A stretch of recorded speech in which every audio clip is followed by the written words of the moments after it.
What if the person you dismissed as not a good fit turned out to be your company's CEO? This is a story about hidden bias, a shocking revelation, and a powerful lesson on workplace fairness. The clock struck 9 a.m. in the waiting area of Bright Edge Corporation's headquarters in Seattle. A well-dressed man in his mid-40s adjusted his tie. His name was Malcolm Ross.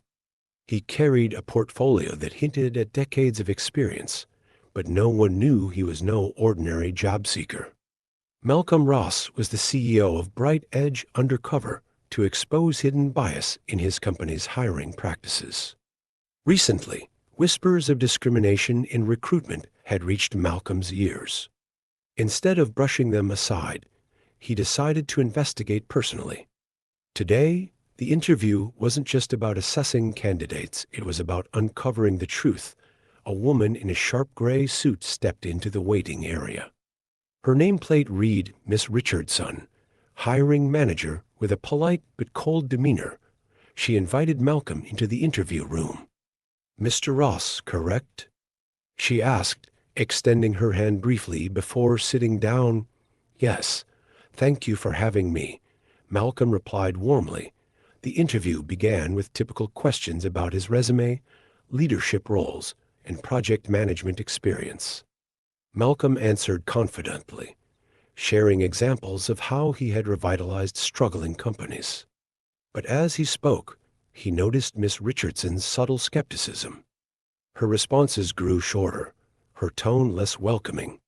By the time they reached the technical section, her attitude shifted further. She threw in passive-aggressive remarks cloaked as banter. "Impressive," she said with a thin smile. "But don't you think this level of leadership might be a bit ambitious for someone with your background?" Malcolm's response was measured.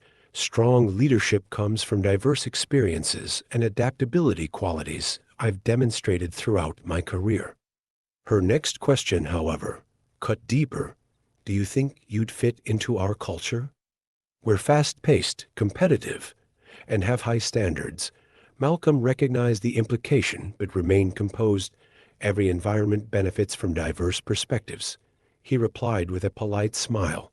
Miss Richardson leaned back, twirling her pen.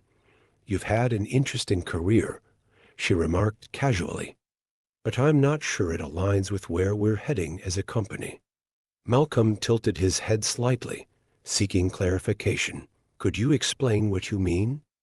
"My goal is to bring value to the team, regardless of the environment." Her response was dismissive. "It's not about value.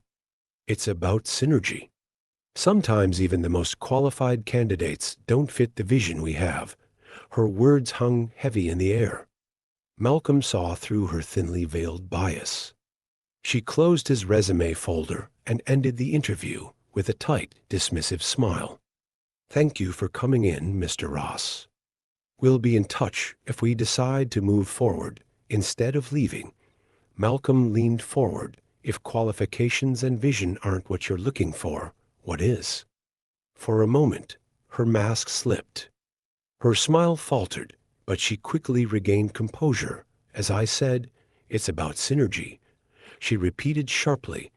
Malcolm stood, buttoned his jacket, and extended his hand. "Thank you for clarifying. It's insightful to see how companies define their mold." As he walked out, his calm demeanor masked a racing mind. This interview wasn't over. It was just the beginning. Malcolm headed to the executive suite, where his assistant Anthony greeted him. "The team is ready for you in the boardroom," Anthony said. Malcolm entered the room filled with Bright Edge's senior leaders.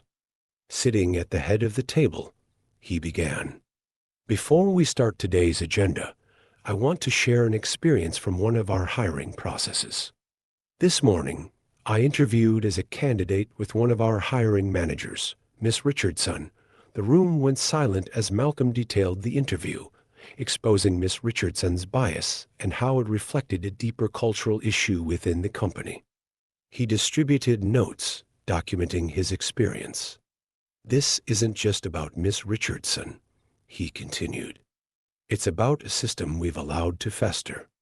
This ends today. Double quotes. As the tension in the room rose, the boardroom doors opened.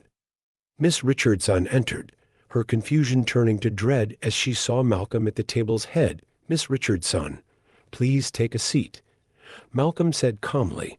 Her voice wavered as she tried to explain herself, but Malcolm's steady tone cut through. Intention doesn't matter. Impact does. Your actions reflect a culture we must change. Malcolm presented a plan for mandatory bias training, third-party oversight of recruitment, and transparent evaluation processes. Leaders in the room, including Miss Richardson, had two choices: step down or commit to rebuilding trust and accountability. By week's end, Bright Edge announced sweeping reforms. The company's actions inspired competitors to reassess their practices. Miss Richardson, determined to make amends, actively participated in the changes, learning from her mistakes and earning back trust. This story teaches us that change starts with accountability and courage. If this story resonated with you, share it, and let's continue fostering conversations that matter. Don't forget to subscribe to Unfolded Chapters and press the bell icon to join us for more thought-changing stories.